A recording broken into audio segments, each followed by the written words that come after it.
Hey y'all, I'm going completely off script here, but I wanted to talk about something that I've been thinking about making a video on for a while, and it's something that I have wanted to talk about, but normally my audience is not going to be interested in this kind of topic. We're talking about Dead by Daylight and killer balancing. As I'm sure a lot of people here know, my all-time favorite horror series is Alien, and because of that, I devoted a lot of time to playing as the alien in Dead by Daylight. And I realized that there is a lot to the alien that I either don't like or that I like but feel like is not as good as it could be. When it comes to balancing any killer in Dead by Daylight, you have to consider a lot. You have to consider what is going to be good but fair for the killer, and what's going to be good but fair for the survivors. But in the Xenomorph's current state, I feel like he's only going to get weaker if nothing is done, because the only thing he really has going for him right now is that the majority of survivors do not know necessarily how to defend against him, at least not very well. But even then, bad survivors will still have an insane edge over the Xenomorph that a lot of killers, they simply won't have that. So what is the Xenomorph's power set? When the Xenomorph spawns in, there's going to be a number of tunnels around the map that they can go in and basically traverse the map extremely quickly.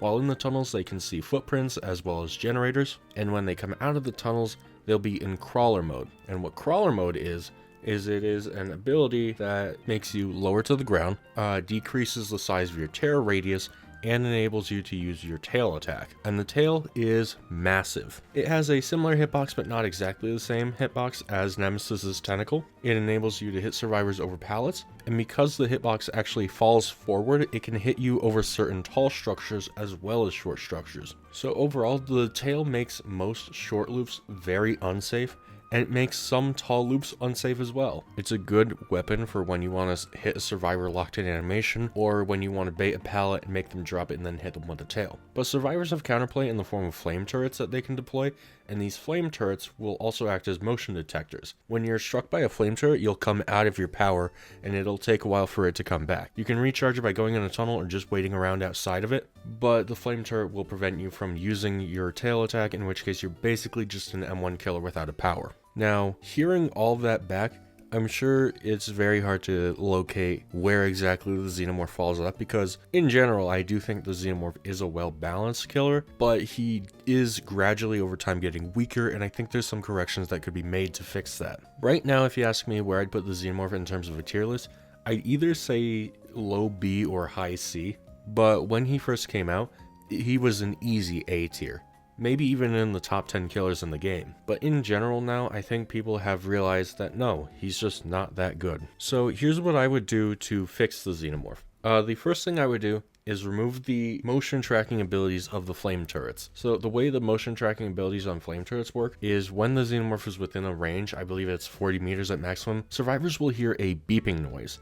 And the beeping noise will get faster and closer together the closer the Xenomorph is to the turret. And this is insanely bad for the Xenomorph. Not only because of the massive range on the motion detectors, but when you do this, it also removes the ability for the Xenomorph to use any form of stealth perk. The only stealth perk I think still works is Insidious, because you don't move when that's in use. But let's say you wanted to run Trail of Torment or Dark Devotion, even if they don't hear your terror radius, they'll still be able to hear you through the motion tracker, and your build just will fall apart. And considering that stealth is like the Xenomorph's main thing in the movies, it feels a bit shit in my opinion that you can't really do an immersive Xenomorph build because survivors will still have their ways around it. Another thing specifically regarding the flame turrets is destroying them as the Xenomorph. Now, the way to destroy flame turrets as Xenomorph, the most effective way is with an M1 attack, because then you can just keep going. But the problem is that sometimes you cannot hit a flame turret with an M1, you have to use your tail. But when that happens, the game considers that to be a missed attack, and the stun is much longer. And considering that sometimes you can't even hit them with a tail attack because of an odd angle, you'll come out of your power, the flame turret will still be there, and you have to suffer through the cooldown. So overall, one missed tail attack on a flame turret will give the survivor so much distance the chase is basically over. So I think one of the first things to do, we have to consider tail attacks on flame turrets to be hits, as without it, the survivor, in my opinion, just gains too much distance. There is no logical reason for an M1 attack on a flame turret to be considered a hit, but an M2 to not be. The next thing I would do, we need to make a Lamberts Star Map base kit.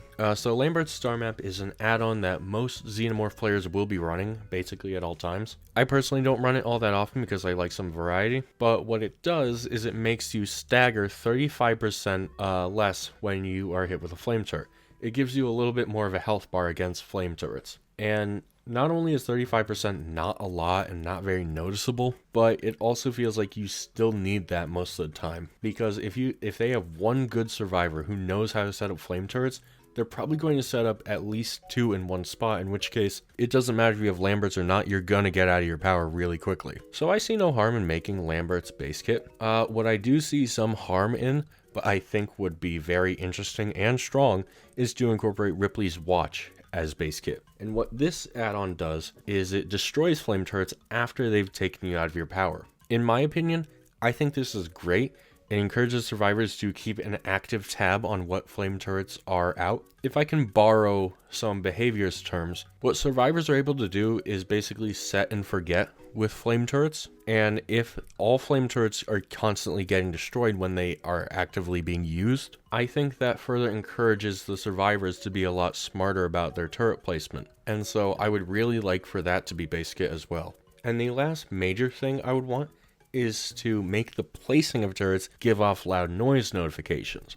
Considering that these flame turrets are so effective at countering the Xenomorph, I think knowing when they're about to be used is beneficial to the Xenomorph. You should technically be able, in my opinion, to go an entire round as Xenomorph without losing your power if you're very, very good. But with survivors, if you have one good survivor who knows how to use flame turrets, who's constantly taking you out of your power, you have no chance to use it.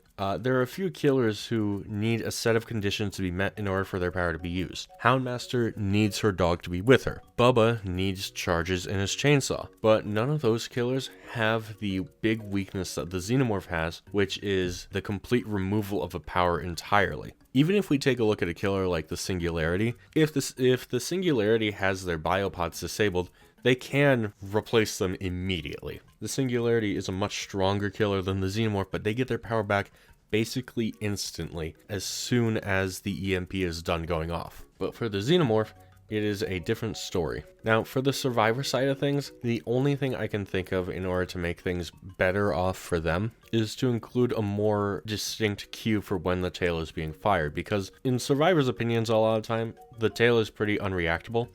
If you ask me, I think that's kind of bullshit. You are very clearly able to camp the tail or make it miss or even crouch it, but a lot of survivors would prefer there to be some sort of wind-up noise, and you know what? Fine. If everything else I say gets implemented, that can get implemented as well, and I will not complain. But I think in general, flame turrets just need to not be as good.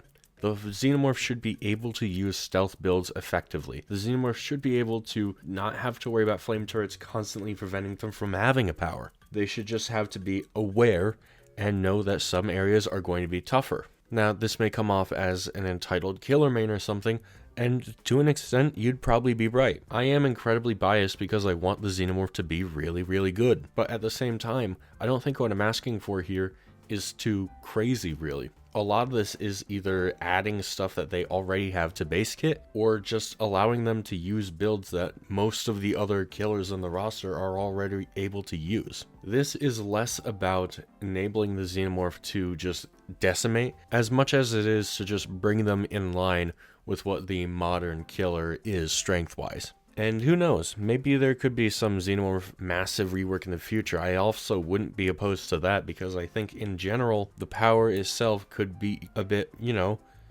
bigger and better. Having a tail attack as Xenomorph is cool, but I feel like there's more that could be done. Like maybe, I don't know, setting traps of some kind. Make the Xenomorph a trap killer, I don't care. In any case, this was my little brief micro rant. I hope you enjoyed this video, as well as all the DVD footage in the background. If you couldn't tell, I fucking love the Xenomorph and I want to see him improve and be a better killer. If you like this video, let me know if there's another killer you'd want me to talk about as well. I love playing the majority of them. There are a few who I just don't enjoy, like Blight, mostly Blight. But until next time, I'm Demuted. Peace.